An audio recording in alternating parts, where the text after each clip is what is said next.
Good morning, everyone. I'm Megyn Kelly. It's Monday, October 13th, 2025, and this is your AM update. And it's an honor to be involved, and we're going to have an amazing time.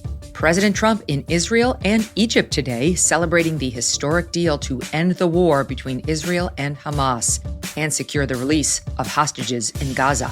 But as I've said before, come and get me.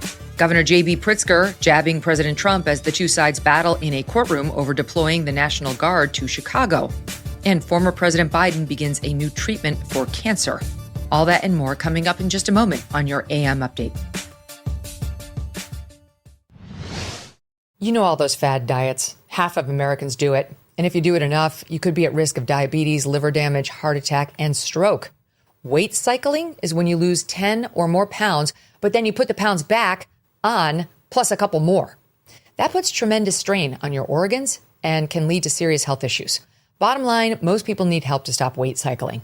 And this is why I want to tell you about non-prescription Lean, created by doctors. Lean is an oral supplement, not a GLP-1 injectable. It uses studied ingredients, which Lean says target weight loss in 3 powerful ways: maintaining healthy blood sugar, helping control appetite and cravings, burning fat by converting it to energy. And burning fat helps keep the weight off. If you want to lose meaningful weight at a healthy pace and keep it off, consider adding Lean to your diet and exercise lifestyle. Get 20% off when you enter MK at takelean.com. That's code MK at takelean.com. President Trump making a brief trip to Israel and Egypt today, celebrating the historic deal between Israel and Hamas, the first phase of ending the war and releasing the remaining hostages just over 2 years after the October 7th Hamas terrorist attack that led to the Israeli invasion. The president speaking to reporters briefly from the tarmac prior to departure. This is a very special event. The Muslim and Arab countries are all cheering. Everybody's cheering at one time. That's never happened before. Usually if you have one cheering, the other isn't. The other is the opposite. This is the first time everybody is amazed and they're thrilled, and it's an honor to be involved. And we're going to have an amazing time, and it's going to be something that's never happened before. It's unclear at exactly what time the hostages will be released, though the deadline, at least, to release all 20 living hostages set at noon Jerusalem time today or 7 p.m. Eastern, according to the terms of the deal. The bodies of the 28 deceased hostages to be released later. The Israeli coordinator for the hostages and the missing say some of the bodies may take time to recover as they could be buried under rubble. President Trump first meeting with the newly freed hostages and families before delivering remarks to the Israeli Congress. Then Mr. Trump departing for Egypt, where he is co-chairing the Gaza Peace Summit along with the president of Egypt. Leaders from around the world joining in the summit aimed at bolstering peace and stability in the Middle East. It is unclear if Israeli Prime Minister Benjamin Netanyahu will attend. Hamas leadership has said it will not join. Once all of the hostages are released, Israel is expected to begin releasing nearly 2,000 Palestinian prisoners. Over the weekend, Special Envoy Steve Witkoff and Abraham Accords architect and President Trump's son-in-law, Jared Kushner, who mediated the deal on behalf of the United States, speaking to thousands of Israelis gathered on Saturday in Tel Aviv. Witkoff appearing visibly emotional, hearing the crowd chant, "Thank you, Trump."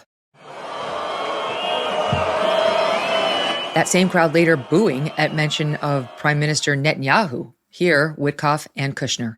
Tonight, we celebrate something extraordinary, a moment that many thought was impossible. Yet here we stand, living proof that when courage meets conviction, miracles can happen. A peace born not out of politics, but out of courage. The courage of those who refuse to give up hope. When things got tough and we ran into brick walls, every time that happened, we just said, let's make a new plan, let's try again. What will rise from this trauma will be a level of greatness, a level of achievement, a level of impact on the world, a level of leadership that Israel has never seen. The Wall Street Journal reporting on the behind-the-scenes negotiations leading Hamas to finally agree to giving up its most valuable bargaining chip, the hostages. Quote, Egypt and Qatar warned the head of Hamas that if Hamas did not approve the plan, it would be stripped of all political and diplomatic cover. Qatar and Turkey would no longer host the group's political leadership, and Egypt would stop pressing for Hamas to have a say in Gaza's post-war governance. Much discussion and negotiation remains in determining the future of Gaza, the weekend events only marking the first phase of the Trump administration's 20-point plan to establish lasting peace. Fox News reporting over the weekend, U.S. troops will oversee the ceasefire. Vice President J.D. Vance Sunday on Meet the Press elaborating on what that looks like. We're not planning to put boots on the ground. What we already have is a U.S. Central Command. We already have people in that region of the world. They're going to monitor the terms of the ceasefire. They're going to monitor, ensure the humanitarian aid is flowing. They actually confirmed yesterday that Israel pulled back to the agreed upon lines, which of course is the first condition. The second condition, or the second term, is for the hostages to be released. So we have people in that region of the world who are going to monitor parts of this peace proposal. So what we've actually had, and this is one of the great successes of the president's diplomacy, from Indonesia to the Gulf Arab states, we've had a number of Muslim majority countries offer to step up and have them put troops on the ground to secure Gaza. It's not going to be necessary for American troops to be in Gaza. Back in the U.S., even some Democrats conceding the historic nature of this deal, offering credit to President Trump. Former Secretary of State Hillary Clinton, former Vice President Kamala Harris, and U.S. Senator from Arizona Mark Kelly. It's a really significant first step, and I really commend President Trump and his administration, as well as Arab leaders in the region, for making the commitment to the 20-point plan and seeing a path forward. I don't think that we should hold in credit where it's due, and I commend the people who have been a part of this process. I'd commend the Qataris, the Egyptians, and the president. I think he should get a lot of credit. I mean, this was his deal. He worked this out. He sent Steve Witkoff and Jared Kushner, over to negotiate this, and it's so far has gone well. Barack Obama put out a generic post on X, failing to mention President Trump by name. Joe Biden's Secretary of State, Antony Blinken, commended Mr. Trump for, quote, building on the plan the Biden administration developed after months of discussion with Arab partners, Israel, and the Palestinian Authority. In other words, it was really Mr. Biden's accomplishment. Thanks. Coming up, as the Trump administration battles in court over deploying the National Guard in Chicago, Vice President J.D. Vance not ruling out invoking the Insurrection Act. And President Biden begins a new cancer treatment. I want to talk to you about Jevity.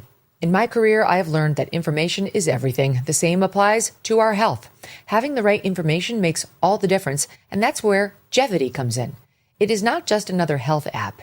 It's a longevity and health optimization platform that uses your health data to build custom care plans for your unique needs. Jevity creates personalized supplement packs based on your specific blood work, and they provide ongoing guidance. No more fragmented healthcare or wasting money on random supplements hoping something works. The platform analyzes essential biomarkers, giving you comprehensive health data, all accessible from home. Go to Jevity.com/Megyn and get 20% off with the code Megyn. That's GoJevity, spelled GEVITI.com/Megyn. GoJevity.com/Megyn. In a world of one-size-fits-all solutions, Jevity brings clarity, personalization, and scientific precision to your wellness. This is not just healthcare, it's healthcare reimagined with you in mind. The Trump administration granted a temporary mixed ruling from an appeals court in the legal battle over the National Guard's deployment to Chicago. On Saturday, the Seventh Circuit Court of Appeals allowing Mr. Trump to federalize the National Guard in Illinois, something the lower court had banned, but leaving in place the ban on actually deploying them to the city of Chicago, at least for now. For the time being, they will sit at their base in Elwood, Illinois, about 55 miles southwest of Chicago. Quote, members of the National Guard do not need to return to their home states unless further ordered by a court to do so, the appellate court ruled. About 300 federalized Illinois National Guard members and 200 more from the state of Texas are in Illinois right now, deployed by President Trump to Chicago last Wednesday.